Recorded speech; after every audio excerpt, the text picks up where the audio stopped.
A man stands in front of his two wives and makes an announcement.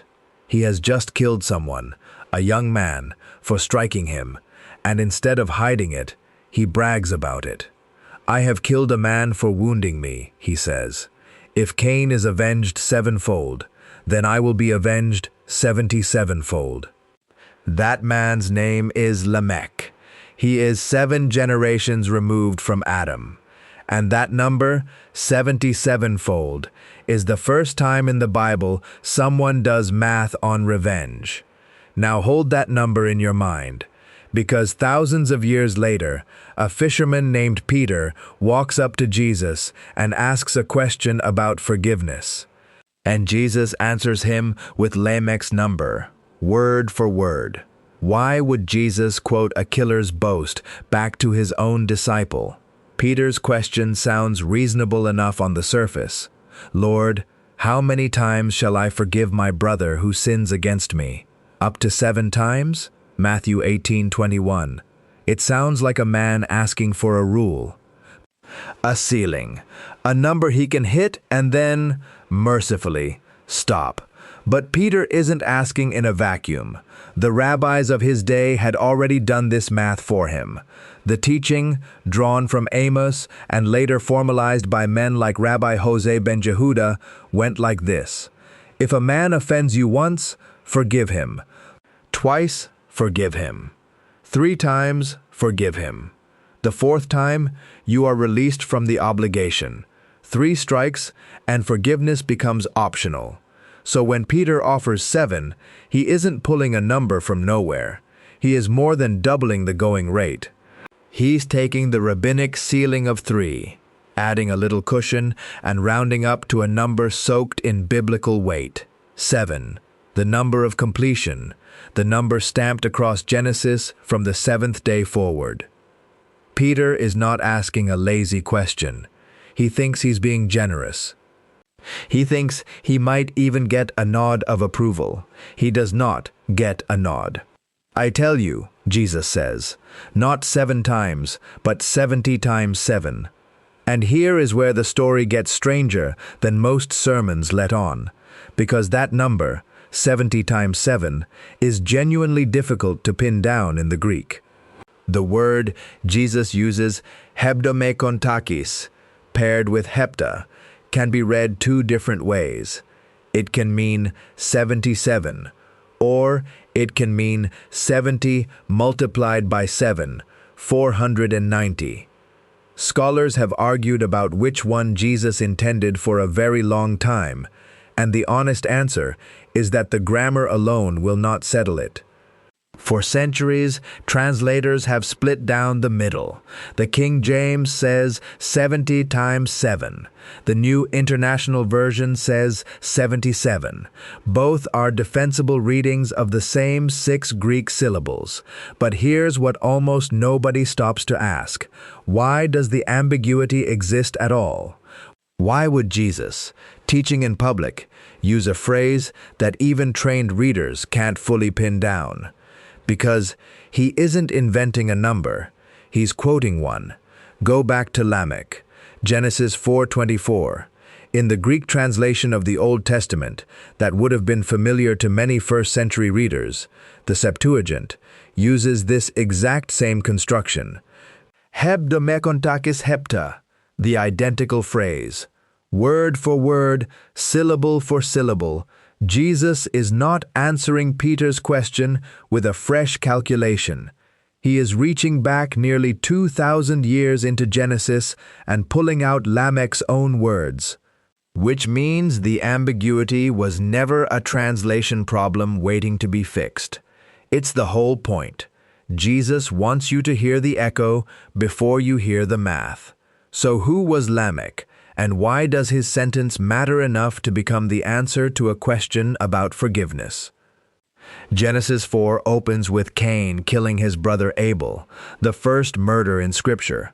God confronts Cain, curses him to wander, and then, when Cain fears he'll be killed in return, God does something unexpected. He marks Cain and declares, "If anyone kills Cain, vengeance shall be taken on him 7-fold." Genesis 4 verse 15. Protection, not punishment. A limit placed on violence before violence can spiral. 2 verses later, 7 generations pass, and Lamech shows up. He has killed a man. The text doesn't tell us exactly why, only that it was, by his own account, for being struck or wounded. And instead of fear, instead of hiding what he's done, the way Cain did, Lamech turns it into poetry. He stands before his wives and sings his own violence back to them. If Cain is avenged sevenfold, then Lamech 77-fold. Watch what he's doing. God set a limit, sevenfold, to protect a murderer from escalating violence. Lamech takes that same number, multiplies it by 10, and claims it for himself as a threat. He isn't asking for protection. He's declaring himself untouchable. He is the first person in the Bible to turn God's mercy into a boast about his own capacity for revenge. Lamech isn't alone in Genesis when it comes to the question of forgiveness and debt, either. Skip ahead to the end of the book, and you find Joseph, sold into slavery by his own brothers, thrown into an Egyptian prison on a false charge, given every conceivable reason to spend the rest of his life collecting on that debt. Years later, when those same brothers stand in front of him, terrified, expecting exactly what Lamech would have delivered, Joseph says something that sounds almost like a rehearsal for the parable Jesus is about to tell. You meant evil against me, but God meant it for good. Genesis 50:20. He had the power. He had the justification. He released it anyway. So by the time Jesus stands in front of Peter, Genesis has already given its readers 2 competing models. Lamech, who turns a limit on vengeance into a license for it, and Joseph, who turns a legitimate grievance into forgiveness he was never obligated to give. Jesus doesn't invent a third option. He picks Lamech's exact words, the darker of the 2 threads, and forces Peter to watch it get rewritten in real time. That's the sentence Jesus picks up and hands to Peter. Except he flips it. Lamech said, "If you hurt me, I will destroy you 77-fold. Jesus says, "If you hurt me, I will release you 77-fold. Same number, same ancient cadence, completely opposite direction. One man weaponizing math to justify unlimited vengeance. Another man weaponizing the identical math to demand unlimited mercy. Jesus takes the most infamous vengeance boast in the book of Genesis and detonates it, turns it inside out, and hands the wreckage back to Peter as an answer. This is not gentle. This is not forgive a little more than you were planning to. This is Jesus reaching into the darkest corner of the human story, the birthplace of revenge, and rewriting the ending. But Jesus doesn't stop at the number. He tells a story. Therefore, the kingdom of heaven is like a king who wished to settle accounts with his servants. Matthew 18 verse 23. A servant is brought before him, owing 10,000 talents.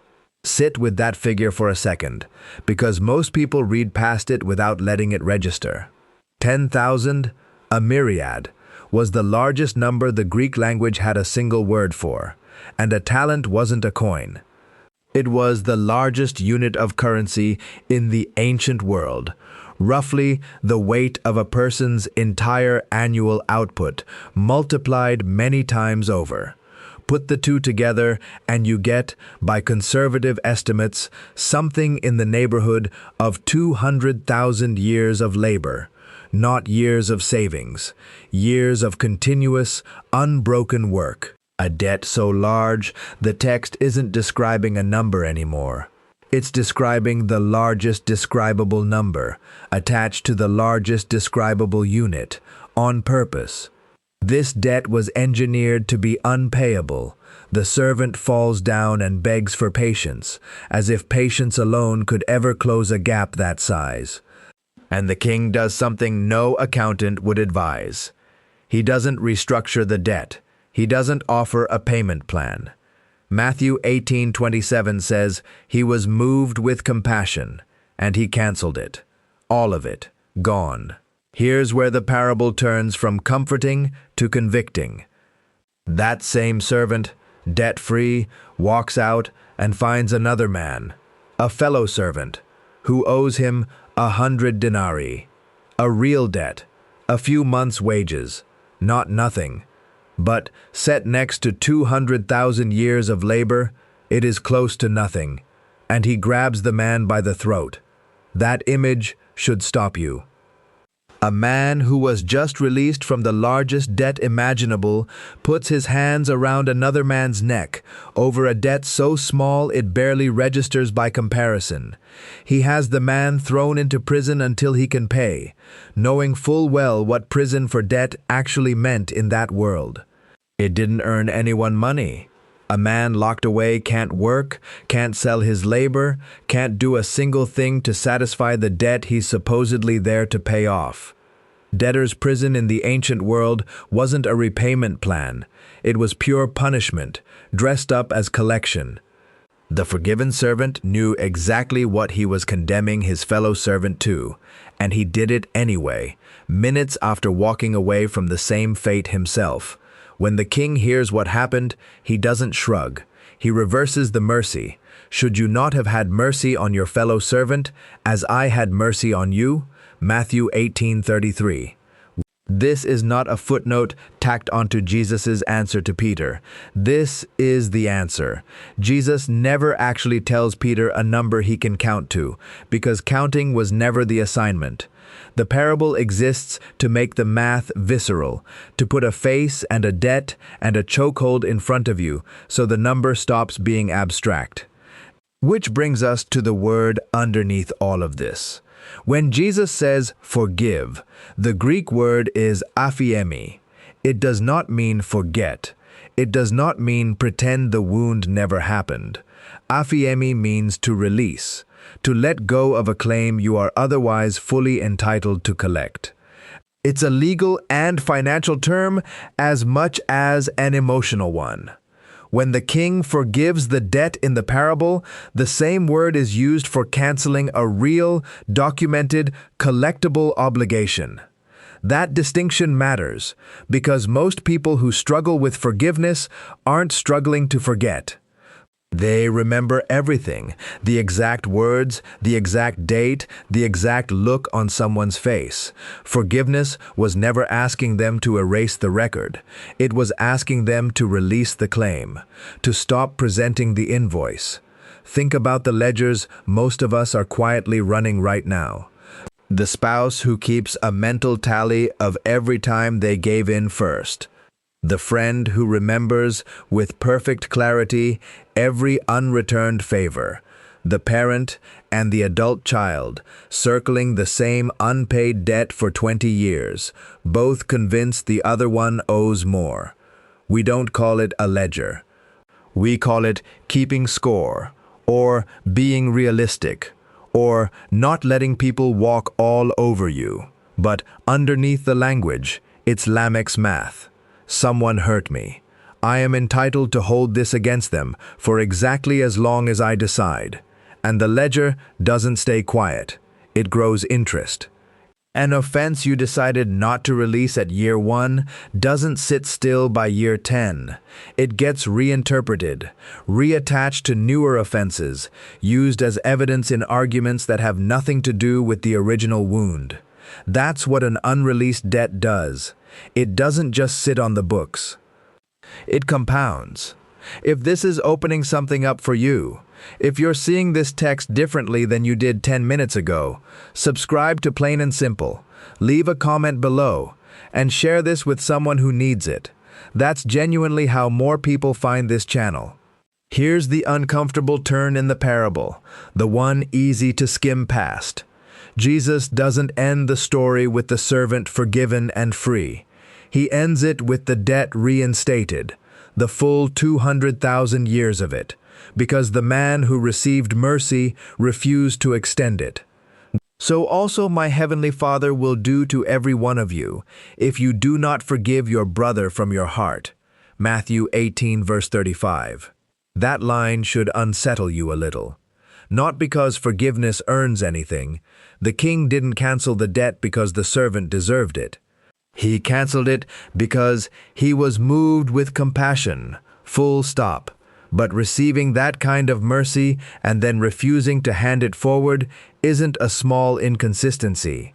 It's a sign the mercy was never actually received. It just passed through. So go back to the number one more time. 77 or 490. The honest answer is that Jesus wanted you asking the wrong question. Not, what's the number, but why am I still counting? Lamech counted his enemies' offenses so he'd have justification for unlimited violence. Peter counted his brother's offenses so he'd know exactly when he was allowed to stop showing mercy. Both men were doing the same math, just with different intentions. Jesus took the counting away from both of them. There's someone you're keeping a number on tonight. Maybe you don't call it a number. Maybe it just feels like a weight, a distance, a coldness that crept in somewhere around the 40th time, or the 190th. You know exactly who it is. You could probably name the exact offense that tipped you from patient to done. Jesus isn't asking you to pretend it didn't happen. He's asking you to do what that king did, to look at a debt you have every right to collect, and release it anyway. Not because the other person deserves it, because you were once the servant on your knees, and someone with far more power than you had every reason to walk away and chose compassion instead. Lamech stood in front of his wives and turned a number into a weapon. Jesus stood in front of Peter and turned the same number into a release. The distance between those two men is the entire distance of the gospel, and it runs straight through whatever ledger you're still holding open tonight. If this reached you tonight, help it reach someone else. Subscribe to Plain and Simple. Leave a comment, even one word. Share this with someone who's been carrying a question they haven't known how to ask. That is genuinely how more people find this channel. Keep us in your prayers. God bless you.